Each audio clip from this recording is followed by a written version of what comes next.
So the question is, why did I go back to a film that I finished 20 years ago and had already been distributed? I believe the reason is truly centered around 9/11. I had already started shooting, and so come September, there was quite a lot of footage in the can at that point.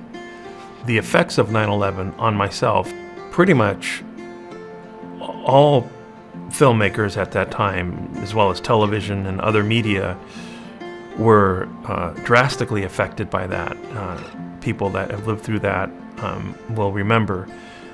So there I was with this story that at the time I felt would have embraced the idea of a major event that occurred in America, like this massive thing that everybody was going to be talking about, and it was going to be this big media event, and my story was going to be kind of carved out right in the middle of all that without trying to make the story too broad.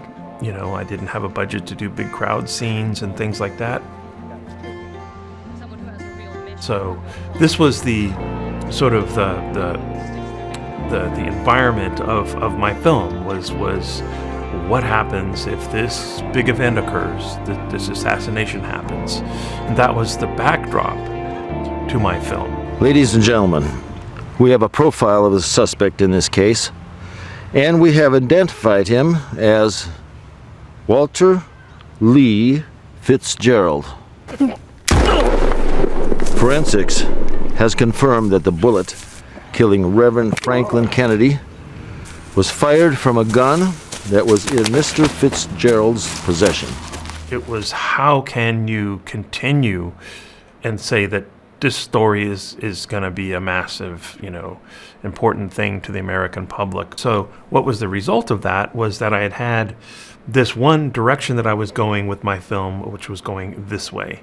And I had built up a lot of footage to support that direction. And I decided, well, if I'm going to shoot this film, if I'm going to make this film, I'm going to go in this other direction. Why are you here? I need you to write a story for me. You want me to write a story for you? I guess I knew instinctively that I was going to want to go back. It was just a matter of when. When am I going to come back to this? So basically, what I did was I said, okay, I'm going to take all the other stuff out, and I'm going to replace what we have along with the footage that I pretty much kept out of the film, put all of that back, and edit the original idea as best as I could with the footage that I had. Now, the name. So what would be the name of this new film? What doing the film again meant to me, what coming back to it meant for me was it was basically finishing something that was unfinished. And I was looking at this footage that I had of an artist, and I thought, this is it. This is what this film is about. And I thought, well, it's perfect. She never finishes that portrait because Reverend Franklin Kennedy is killed. This film is about the unfinished work of heroes. And it was the only thing that encompassed everything. It wasn't really about Reverend Franklin Kennedy. It wasn't really about Walter Lee Fitzgerald. It wasn't about his wife. It was about all these people's lives, and there was a sort of equal distribution of the story to these three main characters. All around, it was unfinished work. And so may it be. My life may be taken, but would it be taken out of vain? No. The 1,000 lives that would be changed, whether I make it or not. But someone out there will have a better life because they believe in something.